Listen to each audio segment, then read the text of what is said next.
yes, you know I am. And the band's hitting harder than a battering ram, getting everybody out there to see. Yeah, this ain't nothing here, oh hot damn. I can barely feel my body, but I still can't dance. There's no end to a party like the one we're at. So keep going till they tell us to leave.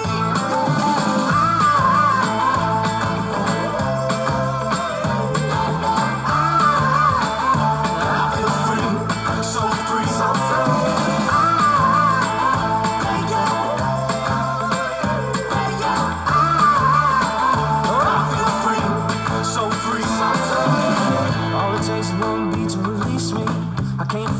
I'm gonna go charge the mountain all day long and get these suckers. So next time maybe we'll have an out next update.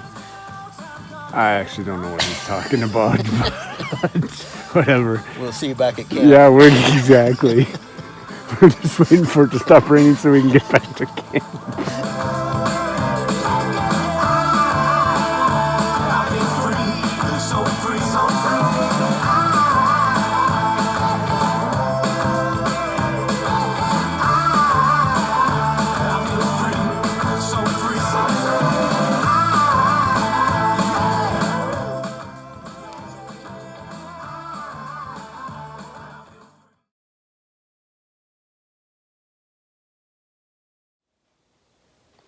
Welcome back, everybody. Who am I kidding? Welcome back, Phil. Thanks for watching. Appreciate it. Getting ready to head out on first official hunt for the fall season. Headed out to Eastern Washington to do some archery mule deer hunting. So excited. Trying not to get the expectations too high. Last year I had a day and a half. Did some e-scouting, drove to a place, never been there before, drove there in the dark. Second morning I was there, shot my first ever archery deer, first ever archery anything, a doe. So it's hard not to kind of expect to have similar results this time, but it's going to be tough, there's no doubt. So just going to have fun, learn some stuff, get better at it. And this kicks off the fall season for me. I have 3.5 days, and then I come back, work for 3 days, and then I'm gone for 2 weeks. So first week is archery elk season with my buddy Ralph here in Washington. And then as soon as I come home from that, I literally pack up the truck and head out to Montana for about 5 or 6 days to hunt archery elk and possibly deer out there as well with my buddy Gary from high school. So lots coming up, really excited. Just, first expectation is have fun. And then beyond that, it's just get some meat in the freezer and, just enjoy the experience. So I'll check in later when I'm ready to go. I should be on the road by now already. I'm not, but hopefully within the next 30 minutes, I'm headed out the door. Well, I think we're packed up, ready to go. Have to look at my list one more time. Pretty excited, taking the Rambo bike. Don't normally get to do that, so it's kind of cool just to be able to do something different. I don't know how much I'll use it. There are some logging roads and stuff that I can go up and down, so I'll just have to see if it makes sense or not.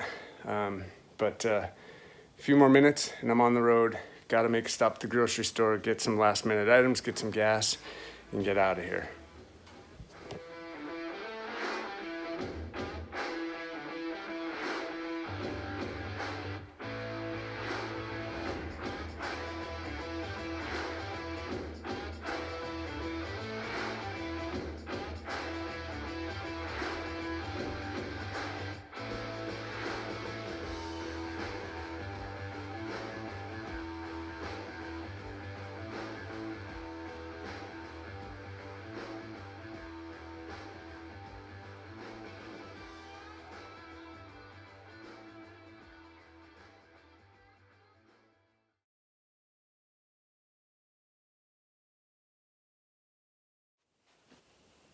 Well, we made it. Camp is set up, at least for the most part. Probably have to do some work on the tent tomorrow morning on the pad, but should be good for tonight. Got my beer. safety. Just gonna enjoy this and call it good for the night. Looking forward to tomorrow morning. We'll see what happens. Good morning. It's about 5:45 on my first morning. I don't know how much you'll be able to see, but I'm just headed down to my tree stand. I got a long ways to go. The moon is really bright, so I'm able to do it without a headlamp, but it is a little bit dangerous. I can't really see where I'm stepping every time, so I gotta go pretty slow. And I've got to take a kind of a long route because obviously the wind is blowing down and my tree stand's below me, so I'm trying to go down about 2 or 3 ridges over and then side hill straight across to it. I'm sure I'm going to be blowing out anything below me, but hopefully there'll be something coming in from the other direction. I'm hoping. I have no idea. Got a really heavy pack, so just need to be careful, but this is the start. It's about 5:45. I don't remember if I said that or not. So hopefully I'm to the tree stand by 6:30, I hope. But we'll just see. I gotta go slow.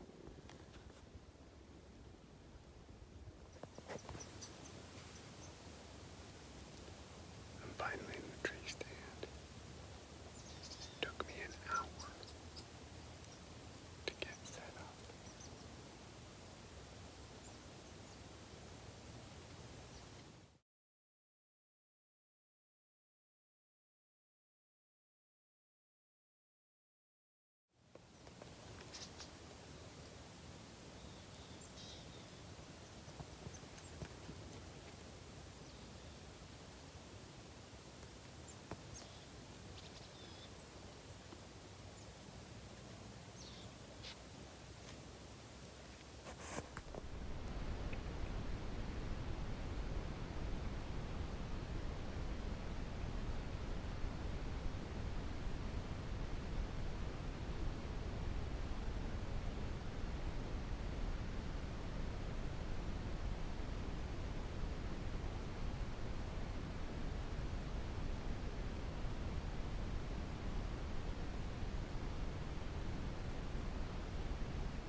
Made it back to camp.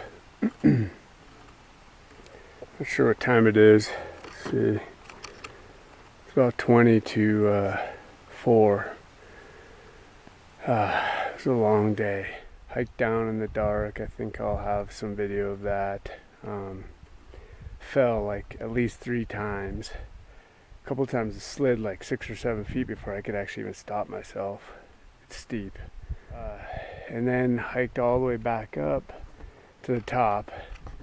It's about 2,000 feet, over 2,000 feet.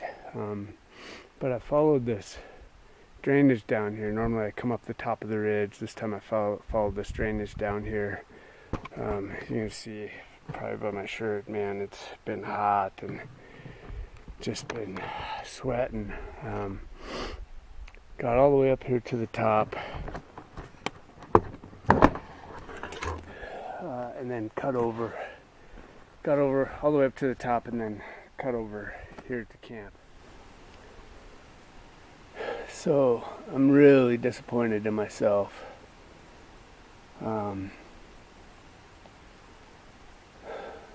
The short story is I just wounded a deer. Hiked all the way around. It's been all day. It's almost 4 o'clock. It's been almost all day. I'm just getting back. I headed out at 5 o'clock this morning. It was probably within 300-400 yards of camp, just coming to the top of the ridge. And I looked to my left and I saw a deer through the trees, like 30 yards. It was broadside. I think it knew something was there, but and the wind was wrong, so I don't know how it didn't just bust me and take off, but it was looking the other way, and it was broadside, and I just wasn't comfortable with the shot. Like I would have had to thread it through some trees, and I just didn't think it was high enough probability, so I didn't take the shot, and she kept moving. And so she got blocked by trees. Well, there was a stand of trees that she was behind, so I had to get up around those trees, and plus I wanted to get the wind better. And so as I started to work my way up to get around these trees, it's probably about 150 yards I had to go uphill and around. I heard her like take off, so I thought she finally figured it out and busted. But with mule deer, you know, sometimes they'll give you that second chance if they, you know, just aren't completely freaked out.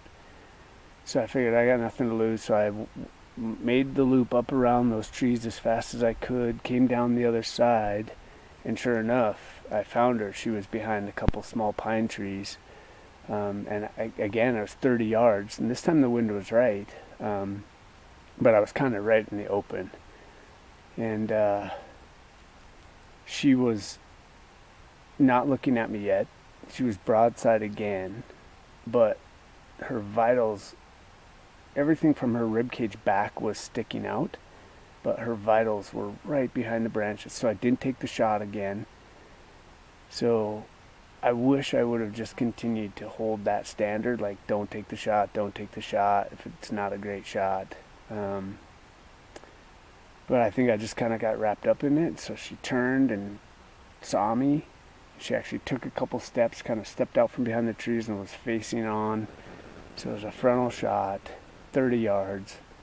I have no problem with a frontal shot, with people taking a frontal shot, with me taking a frontal shot.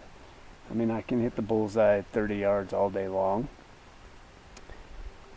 But I think I needed to like give myself an extra like 5 seconds just to catch my breath, steady. I think I just got too wrapped up in it, and I shot and I hit her, but I didn't hit her good, and I don't know exactly where I hit her, but it wasn't a good shot. And now I've been looking for hours. I'm exhausted. I cannot find any blood. I don't understand it. But I've looked all over. I think I was able to follow her tracks for maybe 100 yards. But the ground is so dry and so hard, like eventually I lost the tracks and there's no blood. I was almost able to get a second shot. It was just a second away from getting a second shot. If she would have went right instead of left, I would have gotten it. So now I know I wounded her, and I'm going to keep looking for her. But without any blood, I can't find her. I don't know what happened. So I should have just, I passed on 2 shots. I don't know what the hell I was thinking. I should have just, stuck with that mentality, like, just wait until you're ready. It was just, 30 yards, it should have been a done deal.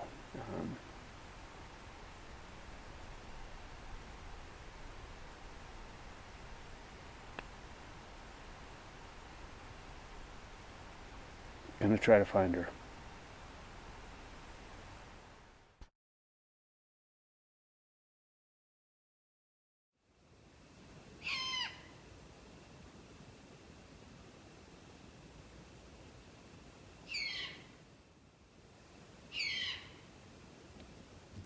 So hopefully the video captured that. But I got up to go to the bathroom in the middle of the night, and this owl was right next to my tent. Started screeching, and the sound it was making was the exact same sound that the owl that was ready to attack me, like, I don't know, 10 years ago now, however long ago it was. That's the sound that it made. That was so spooky and freaky. I had never heard one make that sound before. And now there's one outside my tent doing it again. And I tried to explain it to people. It's hard to get them to, it's hard to describe it. But hopefully now I